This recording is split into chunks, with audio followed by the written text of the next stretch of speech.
Crypto bros make money literally by making money, and they've made over $1 trillion out of thin air. They'll accuse the U.S. government of making money out of thin air. Maybe we do, but we're the U.S. government. To the person who is about to grab their car keys and go to the ATM and take out $3,000, you say what? You don't need to.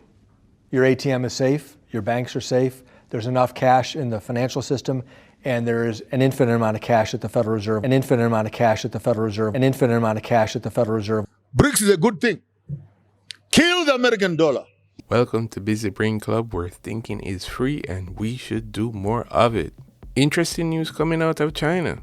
Jason Lowery, author of Softwar, shared a post from Bitcoin Magazine on his Twitter. It says, just in, China's Central Television Network just broadcasted the news that Hong Kong is allowing retail investors to buy Bitcoin. China is quietly allowing it again. If this story is true, China has been playing the Western world for fools. Remember, China in 2021 is the one that banned Bitcoin mining operations. And it seems as if that worked, because if you look at the hash rates coming from China around that period, for 2 months it went to 0.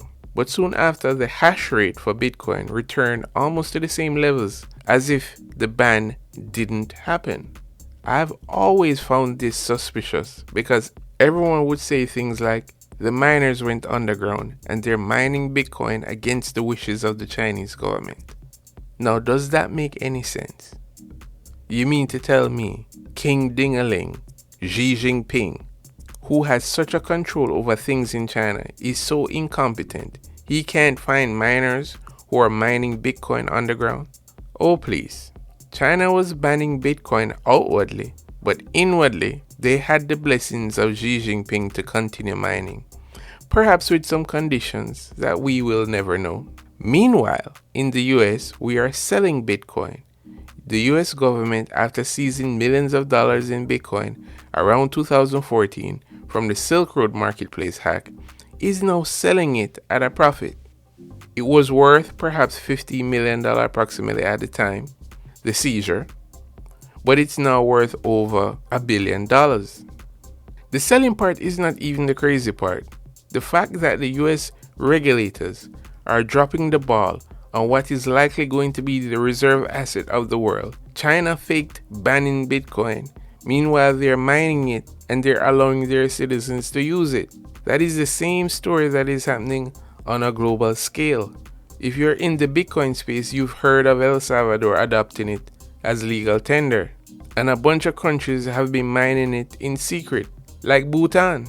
Despite what you might think about the US dollar, there is a whole bunch of countries that's fed up. Just listen to this clip from author Joshua Mapanga, so you get a better idea and a better sense of what is going on outside the United States. You want to buy gold, and then you give me papers in exchange for gold. And then you call that business. And right now the economy is running on the false idea of Nixon, who removed the American dollar from being gold-based to being paper-based. Or they're going to go to a photocopying machine and photocopy more papers. If you have US dollars anywhere, I want to suggest to you in the next 1 year, hear it from me. Don't guess it. Take your money away from the bank. Buy assets. Buy a house. Buy something that is outside, that appreciates. Move your money from paper. You will thank me later. When we sell you our maize, we sell you our flowers, we sell you our coal. We don't want some damn pieces of paper money in our accounts. Pay in gold. Bring it back from your reserves in London, in Lisbon, in New York, in Frankfurt. The threat of de-dollarization is real. You have the BRICS nations, you have Japan buying Russian oil above market price, Japan, who is allied to the US but depend on Russian oil. Those countries who want to move from the US dollar is buying gold for their reserves. Some countries are mining Bitcoin, and some countries are buying Bitcoin, and some countries are doing all three. The point is they are looking for options. Unfortunately, we live in a time where there are options. The United States, having benefited from being the reserve country of the world for years and has abused this power, is going to pay a heavy price moving forward. With a recession looming, a disdain for the US dollar internationally, it is going to be a rough decade. Now the question I ask is, maybe I'm missing something. Is the US prepared for when the world moves off a single reserve currency? What do you think is going to happen? If you like this video, you know what to do. If you want to support the channel, there are links in the description. I'll see you in the next video.